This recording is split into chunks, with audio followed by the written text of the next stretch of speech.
CIY, how are we doing? I love you too, man. I don't know who said that, and I don't know you that well, but I feel like we're going to be really close. Guys, it's so good to be here. I don't know if you guys know this or believe this about yourselves, but someone like me to travel all the way across the country this morning to come and speak with you, like that happens because you matter and you're important and your life with Jesus is important. People wouldn't do this if that wasn't true about you. So I don't know where you find yourself this evening. If you find yourself feeling like down in the dumps or you feel like life is a little bit odd and weary for you, I just want you to know that people do this. CIY does this because you matter. Your life matters. Yeah. Give yourself a round of applause. You matter. So I'm glad to be here with you guys tonight. Can we dig into the scriptures a little bit this evening and see what they might have for us? The first question that I want to ask you, though, before we sort of open up the text, is can you remember the last time that you were distracted? For some of you, is right now. Like you're supposed to be like listening to what I'm saying, and the person next to you is like messing with you, and so you're focused on them. I can remember being a senior in high school. And I played soccer when I was a senior in high school, and I remember after school, some soccer fans. I remember after school we had soccer practice, and so myself as one of the upperclassmen and my buddy Michael as one of the upperclassmen, we had to drive all of the underclassmen to soccer practice.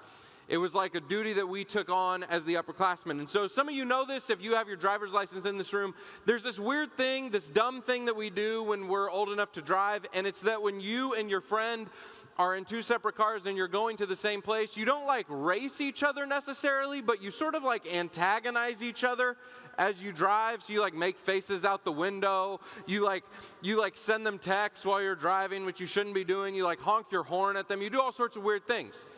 And so one day I'm driving, he's driving, and I've got a car full of underclassmen. I've got my buddy Brian in the front seat. Brian was like 6'5", huge dude. Brian was also a huge fan of rap music, so Brian is yapping my ear off. This was back when we all thought Lil Wayne was the greatest rapper who ever existed. We've since learned that's wrong, but he's yapping my ear off about Lil Wayne. I've got my friend Christian in the back. Christian is like... he was like a good person. He was like the smart one of the crew. He was the one who he wanted to talk about the homework assignment that was due the next day, and I wanted nothing to do with that. My buddy Shaq, he was in the back. He was a big basketball fan, not because of his name, but I guess it had something to do with it. His real name was Shaquille, and Shaquille, he had this hot take that for all you basketball fans, you're going to be like, that was a terrible take. He should never talk about basketball again. He thought Dwayne Wade was a better guard than Kobe Bryant was.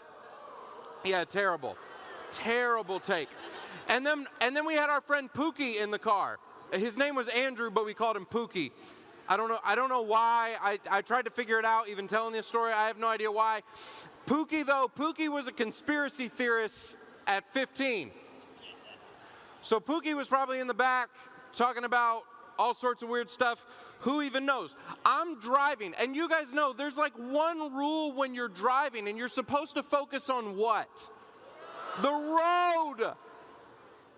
I've got one person talking to me about Lil Wayne, another talking to me about Dwayne Wade. I got another one talking to me about lizard people, and I got another one talking to me about the homework assignment that's due the next day.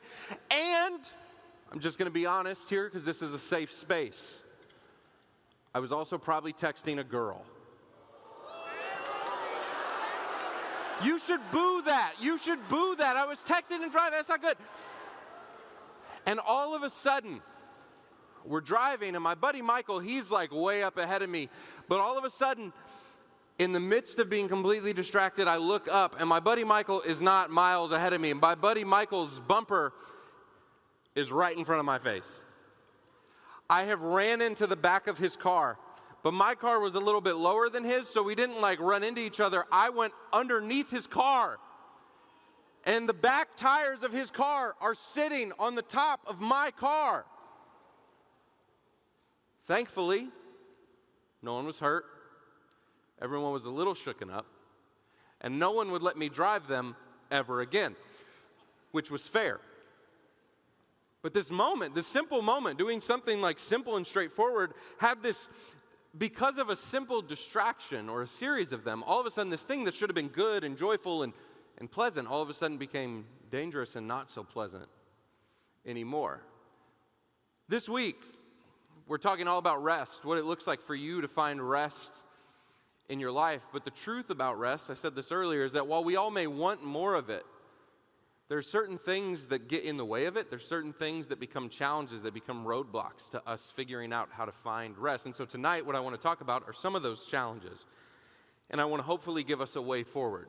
And in order to do that, I want to look at a story from thousands of years ago about these two sisters. If you have a Bible, it's in Luke chapter 10, starting in verse 38.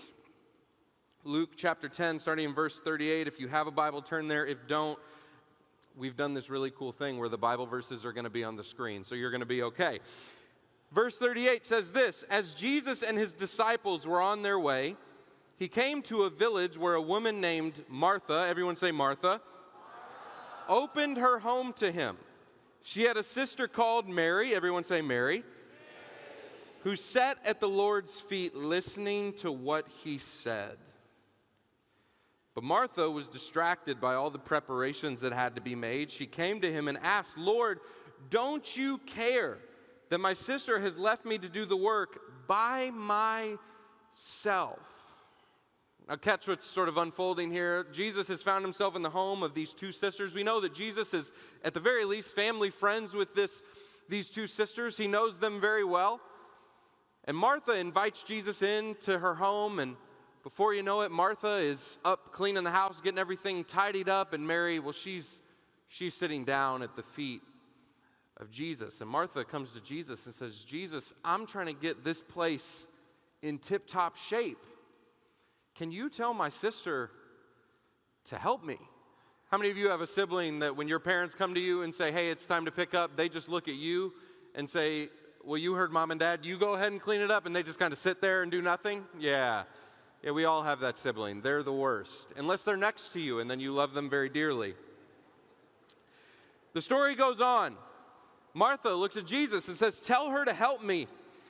Martha, Martha, the Lord answered, you are worried and upset about many things, but few things are needed, or indeed only one.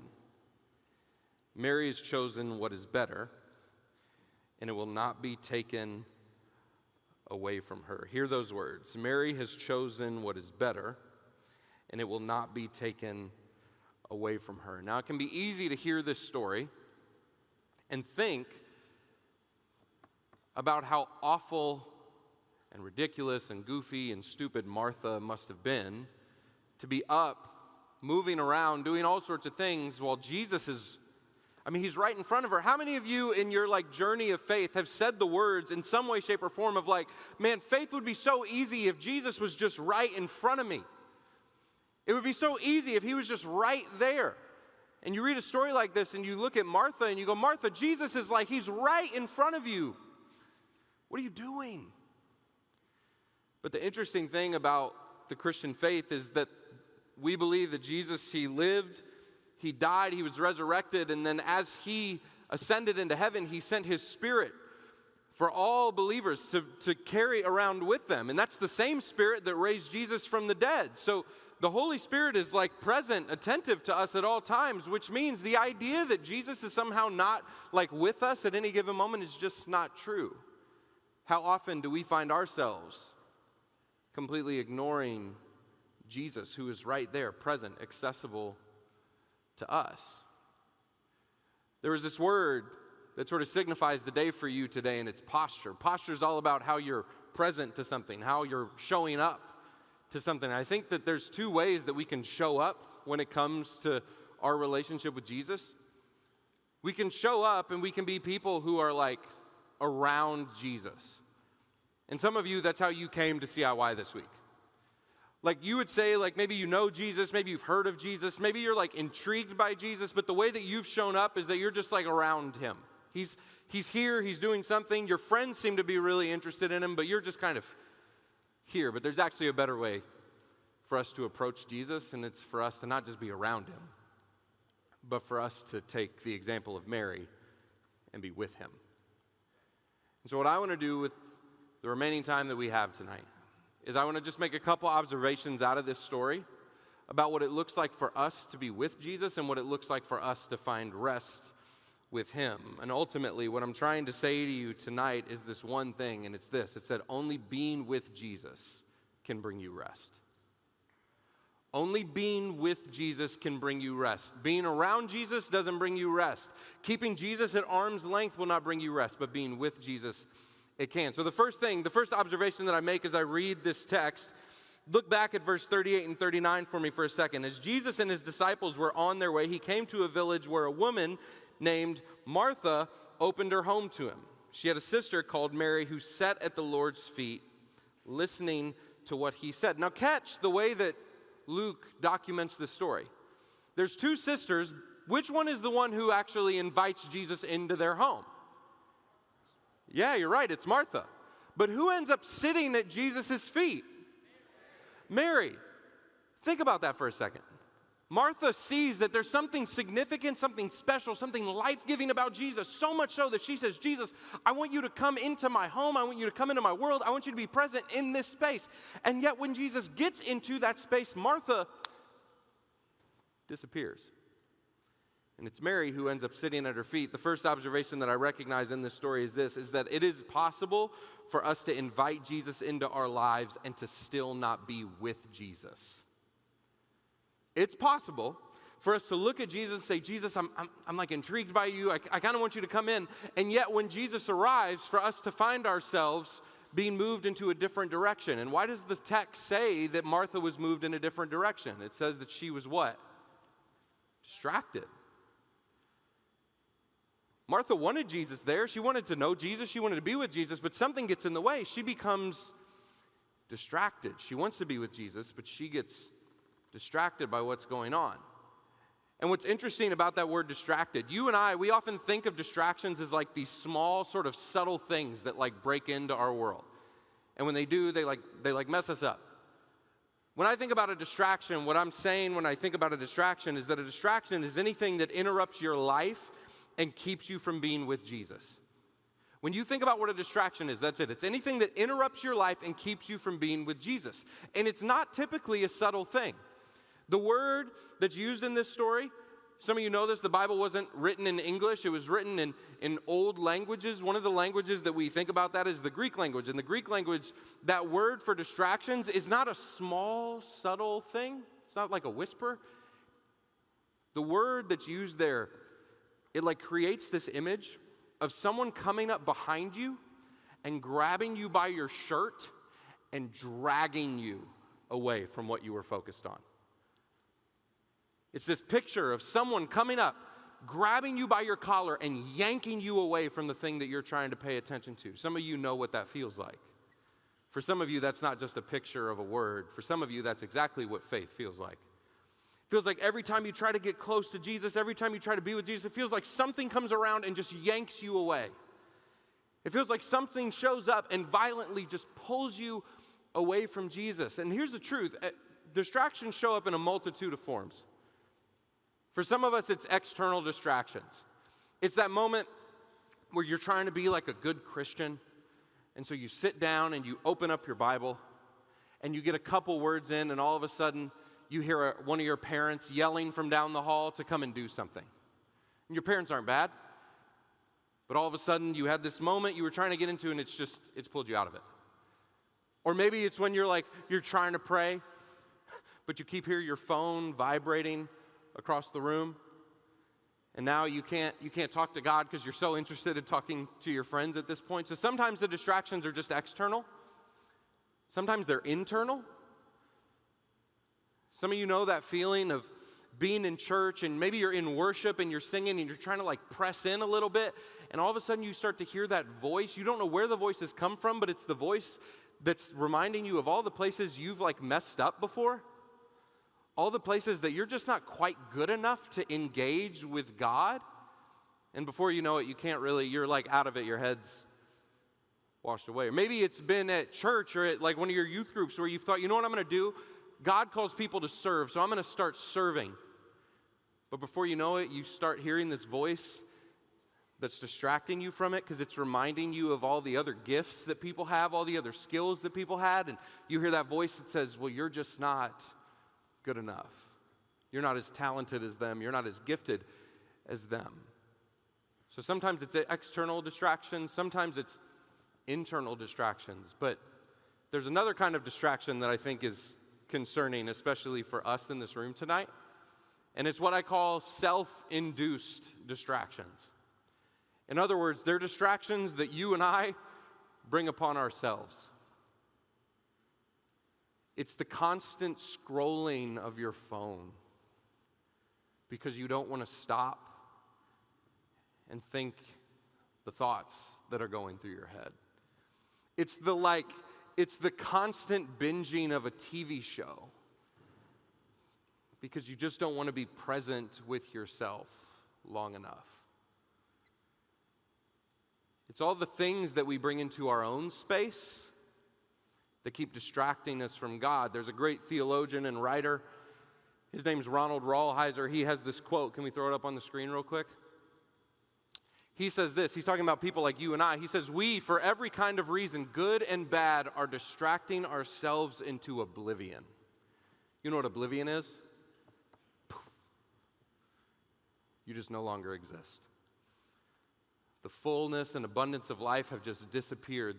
The life-giving relationships with God have just disappeared. Some of us are not just being distracted from things outside or being distracted by spiritual warfare internally. We are distracting ourselves by our own behavior. So let me ask you guys this question tonight. What is the thing that is distracting you from Jesus? What is the thing? For some of you, the moment I started using the word distraction, you knew exactly what it was. For others, it might take a little bit more time to think about it. What is the thing that keeps distracting you from Jesus? And what might happen if tonight even you would ask Jesus to eliminate that distraction from your life? I wonder what our lives might look like. Looking back at the story again, reading some of these verses a second time, verse 40, it says, Martha was distracted by all the preparations that had to be made. She came to him and asked, Lord, don't you care that my sister has left me to do all of this work by myself? Lord, would you tell her to help me? Think about this story for a second. Like Jesus and all of his disciples have shown up at these two sisters' homes. And anywhere Jesus went, a large crowd tended to follow. So if you're going to have Jesus in your house, that means there's going to be a lot of people around. So what does it say that Martha's up doing? It says she's up preparing things. She's trying to make sure that the house is clean. She's trying to make sure that there's food on the table. She's trying to make sure there's places for people to sit down. She's trying to make sure that there's places for people to sleep. Let me ask you a question, and it's not a trick question. Are any of the things that she's doing wrong? Okay, little bit louder, because I know you guys know how to be loud. No. Which creates a bit of a conundrum for us, doesn't it? She's not doing anything wrong. She's actually up doing a bunch of really good and really important things. You know what's interesting about that word preparations? That word is the word that's used throughout almost the rest of the New Testament for the word service. It's also used for another word. Students, I'm not going to talk to you for about 1 minute here. I want to talk to a different group of people that's in the room. Students, can you identify like your youth pastors in the room real quick? Just point to them. If you see them, just point to them. Okay, once you identify them, I'm giving you permission to yell something at them. Can you yell, he's talking to you right now?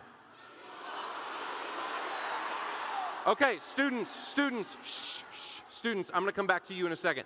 All the youth pastors, all the youth leaders in the room, that word preparations, you know what else it gets translated to? Ministry. It's the word that gets translated to ministry. In other words, Martha is up doing all sorts of good things for God. And yet Jesus looks at her and says, what you have chosen is not the best choice. Somehow, what Jesus sees in Martha is the propensity of all of us as pastors, ministry leaders, to do good things for God for all the wrong reasons. Now, back to you students. Some of you by the end of the week, You're going to make a commitment to be a kingdom worker, and that is a beautiful thing. Some of you will go and become pastors. Some of you will go on with your life to become missionaries. Some of you will go on to serve in the local church, but you'll have different careers. You'll be kingdom workers who are doctors. You'll be kingdom workers who are school teachers. You'll be kingdom workers who do all sorts of things. And you know what is true about anything? Anytime we serve and try to do something good, we are always at the risk of doing a bunch of good things for God and not spending any time with God. That's true of pastors in the room. And that's true of those of you who want to live your life in service to the Lord. Is that what Martha seems to get wrong in this moment? Is that Jesus is right there and doing a bunch of good things to make him happy is actually not what he's looking for in that moment. He's saying to her, I'm right here. What if you just came and sat down at my feet? What if instead of being up, walking around, doing a bunch of stuff, making other people feel good, what if you just came and sat down? What might your life look like? What might rest look like? Some of you even thinking about this. The idea of just sitting down with Jesus is the most peaceful thing that you can imagine. And yet, you still hear all those distractions that are pulling and tugging at your heart. What might we look like if we began to sit down with Jesus and only Jesus? And you can feel the tension in this story. Martha, who is doing very good things to make Jesus happy, is somehow confronted with the harsh reality in verse 41. Martha, Martha, the Lord answered, you are worried and upset about many things, but few things are needed, or indeed only one. Mary has chosen what is better, and it will not be taken away from her. The last thing that I want to sort of point out to you tonight is that when it comes to how we approach our relationship with Jesus, what our posture is in our relationship with Jesus, when we think about what it means to even find rest in our lives, here is the truth. Jesus is the only thing that matters. Jesus is the only thing that matters. And I remember what it's like to be a high school student. You might think that Jesus is important, but most of us when we're in high school are convinced that there's a million things that matter. Most of us when we're in high school are convinced that there's at least 100 things that matter at any given moment. And that's why your brain is constantly spinning around them. I can remember being a high school student. And my life at this point, I was like starting to figure out what it meant to follow Jesus, but my life was like falling apart. It felt like all the friendships I had were falling apart. It felt like my own sort of mental well-being was falling apart. I felt exhausted. I felt tired. I felt worn out. And no kid should ever feel that way. And I remember one day walking into one of my teacher's classrooms. Her name was Mrs. Reimer. And in true honesty, like, I had been a terrible student to teach for Miss Reimer. Like, I was a jerk. I didn't listen in any of her classes. I made life hard for her. But for some reason, she felt safe to me. So one morning, my life feeling like it was in complete shambles, feeling exhausted, I walk into her classroom and I tell her everything that's going on in my life. And she just sits at this desk and she just smiles, which made me a little mad. But she looks at me and she says, Rory, can I tell you something? She goes, the biggest lie, and I'm telling you this tonight because I believe it to be true. She says the biggest lie that high school students believe is that right now, that your high school career is supposed to be the best and most important time of your life. And that's just not true. Because if you believe that to be true, what happens is all of a sudden you as a 14-year-old, a 15-year-old, a 16-year-old, 17-year-old, all of a sudden the weight of life has now mounted on your shoulders. And everything is the most important thing you've ever thought of. All the relationships and friendships that you have are the most important thing that you can imagine. All the ways that you might get or might not get into a college is the most important thing that you can imagine. All of the dating relationships that you may or may not have feel like the most important thing that you can imagine. The social profile you build for yourself to look appealing to future careers is the most important thing that you can imagine. Can I tell you something? Jesus is the only thing that matters. If you can figure out in your life right now how to be with Jesus, all that other stuff will sort itself out. I'm not telling you not to work hard. I'm not telling you not to think about your future. I'm not telling you that stuff. I'm telling you that much like Martha, we are all too often sitting at the invitation of Jesus to be present with him, and we are worried about every other thing. So friends, let me ask you tonight, what might your life begin to look like if you change your posture with Jesus? Instead of being up trying to prove yourself, instead of being up trying to make yourself look good, instead of being up trying to convince yourself that everything is the most important thing out there, what might happen if you just sat down at the feet of Jesus? I don't know what might happen for all of you, but can I tell you what is true for all of you if you take a moment to just sit down with Jesus? To be like Mary? Is that what you would discover is a God who loves you. You would discover a God, get this, who also wants to be with you. And you would discover a God who wants to be with you with no requirement for you to prove that you are worth being with. That just as you are, tired, exhausted, worn out, angry, full of doubt, full of fear, full of anxiety, full of worry, with all of those things, you can just simply come and sit at the feet of Jesus. And how do we know this to be true? Because Jesus has told us. Matthew chapter 11, verse 28, a verse that many of you know. And Jesus is saying this to you tonight as well. Come to me, all you who are weary and burdened, and I will give you rest. Notice what Jesus asks. Would you just come and be with him? Would you not be around him anymore? Would you come and be with him? Would you no longer be up, moving around, trying to prove yourself? Would you just come and be with him? Would you not be standing up, trying to convince yourself that you can earn his love or earn his favor? But would you simply come and sit at the feet of Jesus?